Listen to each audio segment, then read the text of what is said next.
Good day everyone, so we're going to be talking a bit about Kokomi in this video, and obviously I'll be reacting to VARS 2's video. He basically put out a video saying, well, how Kokomi went from useless to one of the best characters in Genshin Impact. My style of reacting is basically putting up a couple of timestamps and then sort of making my point. So if you haven't watched his video, please watch it. Otherwise, if you trust me that I summarized some of the key points well enough, then you can still probably follow along. But before we get into any of that, I sort of want to make one thing very, very clear. When Kokomi came out, and this is over a year ago, and you'll see it that this post of mine was not edited. So nothing here was edited. So I'm trying to keep this as fresh as it was way back when. I obviously wrote a massive sort of opinion piece on Kokomi saying that she's a beautiful generalist character. If you go onto my channel, you'll notice that way back in September, I argued for the fact that she's a strong generalist character. It's 2 days since her release and so on. And one of the big things that we sort of said at that time is that Kokomi is so strong precisely because of her role consolidation. And if you sort of look here, we sort of said the great thing about Kokomi is not just the healing, the tanking, but also the off-field hydro application, excellent for taser and freeze teams, and a quick sort of self-cleanse embedded, sort of all in her kit and so on. And this is the interesting thing. Everything that makes Kokomi good today, all of these things were things that we pointed out way back when in Kokomi mains, and I'm not the only one that did this. Xenox and a couple of others also pointed this out, but I must emphasize that it's not Kokomi that got better, and you also see this in VARS' video. It's the community actually sort of catching up and sort of finally understanding why Kokomi is as she is. So we're essentially now going to recap the journey as to how the community finally woke up just to how she's so good and so on. Alright, so to start off with, this is just a personal message to VARS.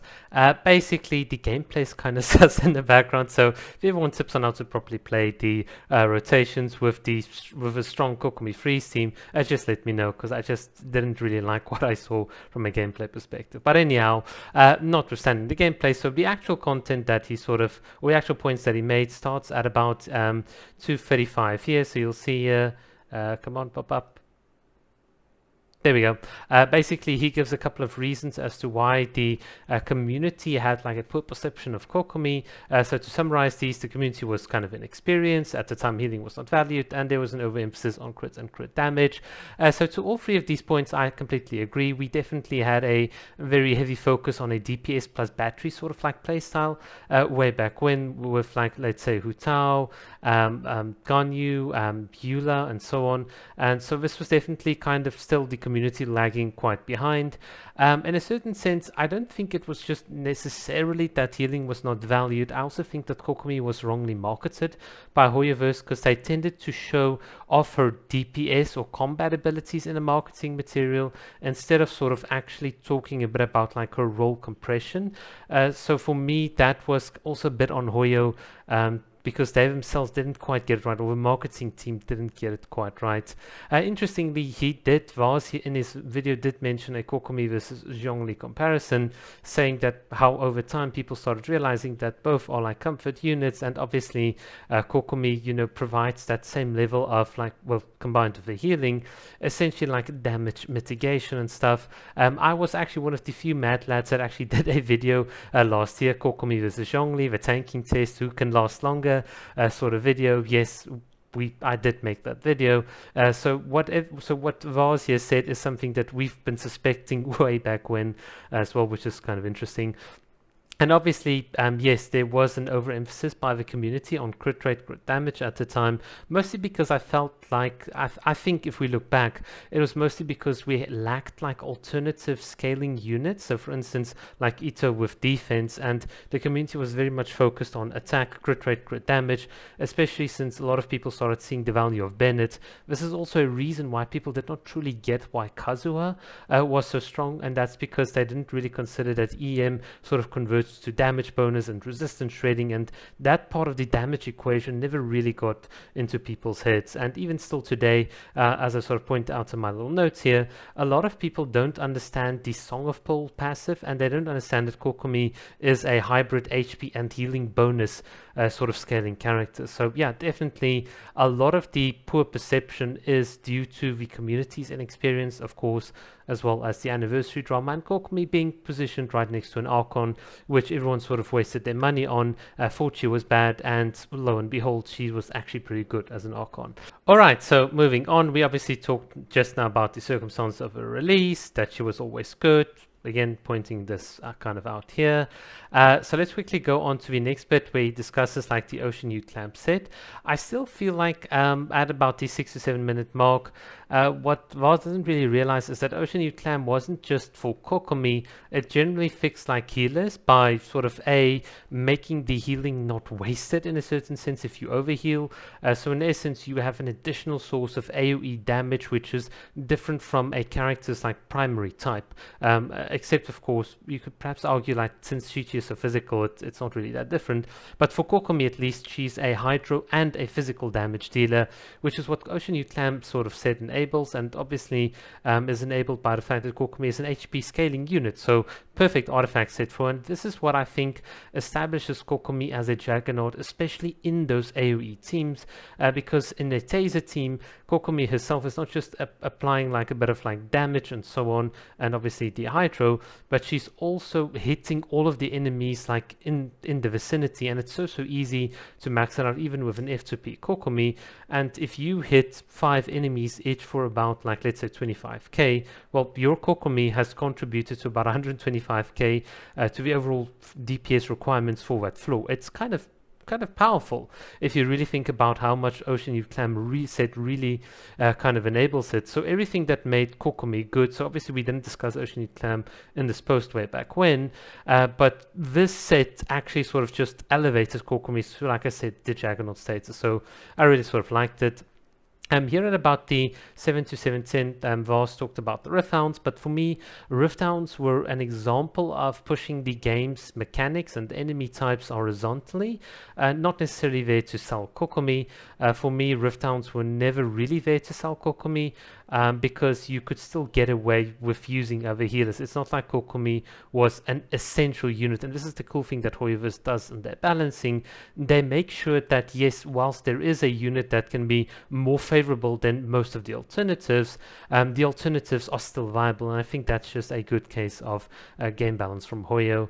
So right here at about 7:30 to 9:40, VARS talks a bit about how the community finally sort of slowly started transitioning from like a single DPS to more of like a team-focused playstyle where people sort of understood like, look, I need to match and mix and match units that all have a common sort of focus. So we're almost like playing different styles. We're playing a vape team, a freeze team, a melt team, and I do agree there was the slow transition at that time, but one of the big things that you kind of missed that sort of cemented Kokomi in this transition was the creation of a team like Sukokumon, in which Kokomi was irreplaceable due to the fact that she had AoE Hydro application.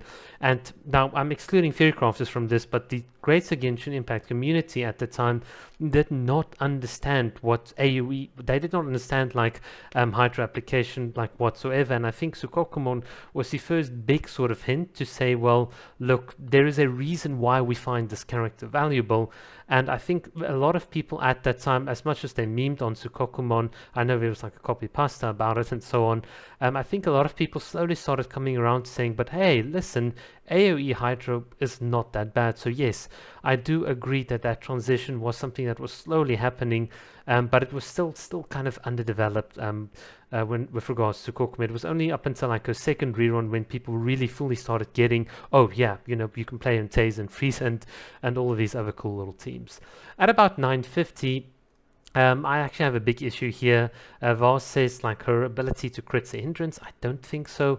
To fully understand, like this is a very this is a topic you need to go into quite a lot of depth.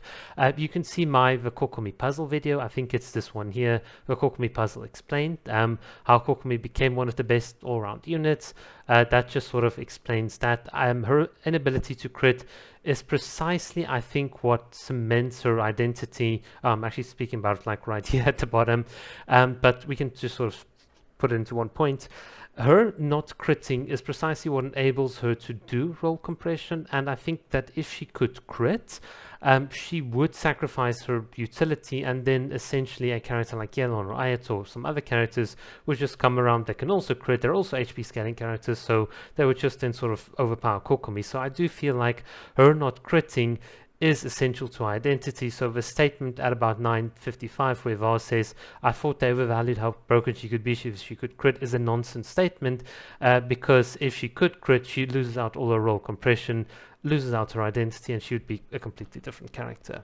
All right, and then finally here at about 9:05, VARS says her floor is impressive, and I agree. I mean, her damage floor is so good for worlds level 7, 0 to 7, and I think Hoyoverse knew this. I think this is one of the things that they kind of banked on for a lot of players getting into Genshin, because if you have a character like Kokomi, you don't need a stature of 7, you don't need food, and because your artifacts and your characters are not as developed, crit rate and crit damage don't really feature in the Genshin Impact damage equation. So an HP scaling character like Kokomi is actually kind of broken at those world levels, because she out DPSs everyone right until about world level 7 to 8, where everyone else starts getting like crit rate, crit damage, and obviously then their damage like really like overtakes Kokomi's damage.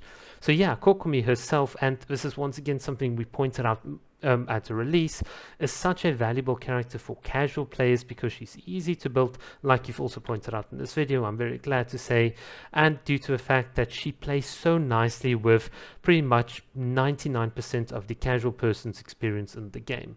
It's only really in Spiral Burst 412 that you need other characters to do the damage, and yes, Spiral Burst floors 9 to 11, Kokomi's damage is more than good enough.